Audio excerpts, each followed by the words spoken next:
మీ జీవితంలో మార్పు రావాలన్నా, మీ జీవితం మారిపోవాలన్నా కొన్ని నియమాలు, కొన్ని నిత్య సత్యాలు ఉన్నాయి. వాటిని పాటించి చూడండి, తప్పకుండా మారిపోతుంది. అవి ఏమిటో ఇప్పుడు ఈ వీడియోలో చూద్దాం. Okay, let's start the today's video. రాత్రిపూట తలస్నానం చెయ్యకండి. మంగళ శుక్రవారంలో దుమ్ములు దులిపే పని పెట్టుకోకండి. దుమ్ములు దులపటం, పనులు చేయటం మానుకోండి. మంగళవారం నాడు ఇంటి దేవుడికి విశేషంగా పూజ చెయ్యండి. శనివారం నాడు, మంగళవారం నాడు నువ్వులు, చెప్పులు, గుడ్లు, ఉప్పు, మిరియాలు కొని ఇంటికి తీసుకురాకండి. శుక్రవారం నాడు మిరపకాయలు, పెరుగు, ఉప్పు మీ చేతితో ఎవ్వరికి ఇవ్వకండి. అలాగే ఆ రోజు చేతికి నూనె, గుడ్లు, ఉప్పు ఇంకొకరి చేతి నుండి తీసుకోకండి. ఓకేనా? ఇంకొకటి ఏంటంటే, ఇంట్లో పగిలిన వస్తువులు కానీ, మాసిన వస్తువులు అంటే మాసిన బెడ్షీట్స్ కానీ, పక్క బట్టలు కానీ, ఇంకేమైనా ఉన్న బట్టలు కానీ వాటిని దుమ్ము క్లీన్ చేస్తూ ఉంచండి. కొందరికి చిక్కు తీసిన వెంట్రుకలు ఆ మూల ఈ మూల దాచడం అలవాటు ఉంటుంది. అలా చేయకండి. నట్టింట్లో నిల్చొని తల చిక్కు తీయకండి. సాయంత్రం 6 తర్వాత ఉప్పు, గుడ్లు, బట్టలు కుట్టే సూది, ఉప్పు ఇంటికి తీసుకొని రాకండి. ఇంటి యజమానికి అమావాస్య నాడు గుడ్డుతో దిష్టి తీయండి, ఖచ్చితంగా పోతుంది. స్నానం చేసే నీటిలో కాస్త రాళ్ళ ఉప్పు వేసి చేయండి. నరదిష్టి ఏమైనా ఉన్నా పోతుంది. అలాగే ఇల్లు తుడిచేటప్పుడు రాళ్ళ ఉప్పు నీటిలో వేసి తుడిచేయండి. మంచి శుభ్రంగా ఉంటుంది. ఇంట్లో ఏమైనా నెగిటివ్ ఎనర్జీ ఉన్నా తప్పకుండా పోతుంది. అదేవిధంగా ఇది ఇలా కూడా చేసి చూడండి. తల్లి కంటే లోకంలో నమ్మకస్తులు ఎవ్వరు ఉండరు. పేదవాడికి స్నేహితులు ఉండరండి. పేదవాడికి ఎవ్వరు స్నేహితులు ఉండరు. ఎందుకంటే వాడి దగ్గర అవసరం ఉండదు కదా. డబ్బులు ఉంటేనే కదా ఎవరికైనా అవసరం. ప్రజలు అందాన్ని ముందు చూస్తారు కానీ గుణాన్ని చూడరు. గౌరవ మర్యాదలు డబ్బుకే కానీ మనిషికి ఉండదండి.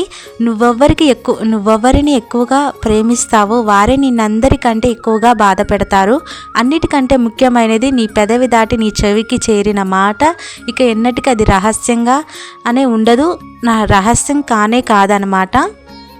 అలాగే కొన్ని ధర్మ సందేశాలు చెప్తాను, అవి తప్పకుండా పాటించి చూడండి. ఇంట్లో దేవుడి విగ్రహాలు ఉంటే ఏమీ ప్రమాదం లేదండి.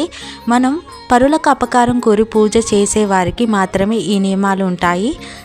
తక్కిన వారికి పూజ విషయంలో పెద్ద నియమాలంటూ ఏమీ ఉండవు. ఎంత కోపం వచ్చినా తల్లిదండ్రులను, గురువును కొట్టరాదు, వారిపైకి చెయ్యి ఎత్తరాదు, ఇంటి నుండి గెంటి వేయరాదనమాట. వారికి పెట్టకుండా పదార్థాలేవి తాను తినరాదు. అంటే పెద్దలకు పెట్టే మీరు తినాలి, అదే మంచిది. పాచి ముఖంతో అద్దం చూసుకొనరాదు, అది చాలా విరుద్ధం. మేడి చెట్టుకు ప్రదక్షిణ, రావి చెట్టుకు పూజ, వేప చెట్టును నాటుట, మామిడి పళ్ళు దానం అశ్వమేధ యాగ ఫలితాన్ని ఇస్తాయన్నమాట. తీర్థం తీసుకున్నాక ఆ చేతిని కడుక్కోవాలి తప్ప అరచేతిని తలపై రాసుకొనరాదు. మనం చాలా చూస్తుంటాం, గుడిలో తీర్థం తీసుకున్నాక అరచేతిని తలపై వేసుకుంటారు. అలా చేయకూడదు. సో ఇది అంతో ఇంతో కొంచెమైనా మీకు ఉపయోగం పడింది అనుకుంటున్నాను. చీటికి మాటికి ప్రతిజ్ఞలు చేయుట, ఒట్టు పెట్టడం చాలా దోషం అండి. చీటికి మాటికి కొందరు ప్రతిజ్ఞలు చేస్తూ ఒట్టి పెడుతుంటారు. నిలబడి కానీ అటు ఇటు తిరుగుతూ కానీ అన్నం తినటం వల్ల క్రమంగా దరిద్రుడవుతాడు. రాబోయే జన్మలో బిచ్చగాడవుతాడనమాట. అందుకని నిలబడి అటు ఇటు తిరుగుతూ భోజనం ఎప్పుడు చేయకండి. నోట్లో వ్రేలు పెట్టుకొనుట, గోళ్ళు కొరుకుట చెయ్యరాదు. నదిలో చీమిడి చీదుట, ఉమ్ముట, చిల్లర డబ్బులు వేయటం దోషం. మనం నదిలో చూస్తూ ఉంటాం, చిల్లర డబ్బులు వేస్తూ ఉంటారు. అలా చేయకండి. ఒడిలో కంచం పల్లాలు పెట్టుకొని ఏ పదార్థాలు తినరాదు. అలా చేస్తే ఘోర నరకాలు కలగటమే కాక వచ్చే జన్మలో దరిద్రులై పుడతారు. కొంతమంది భోజనాన్ని మన ఒళ్ళో పెట్టుకొని తింటారు. అలా చేయకూడదు. భోజనం అనేది కింద నేలపైన పెట్టుకొని తినాలి. ఇది ధర్మ సందేశం అన్నమాట. అలాగే 2 చేతులతో ఎప్పుడు తల గోక్కోరాదు. మనం 2 చేతులతో, కొంతమంది గర్ల్స్ 2 చేతులతో తలని గోక్కుంటూ ఉంటారు. సో అలా చేయకండి. ఒకేసారి నీరు, నిప్పు 2 చేతులతో కానీ ఒకే చేత్తో కానీ పట్టుకెళ్ళరాదు. ఇతరుల చెప్పులు, వస్త్రాలు ధరించకూడదు.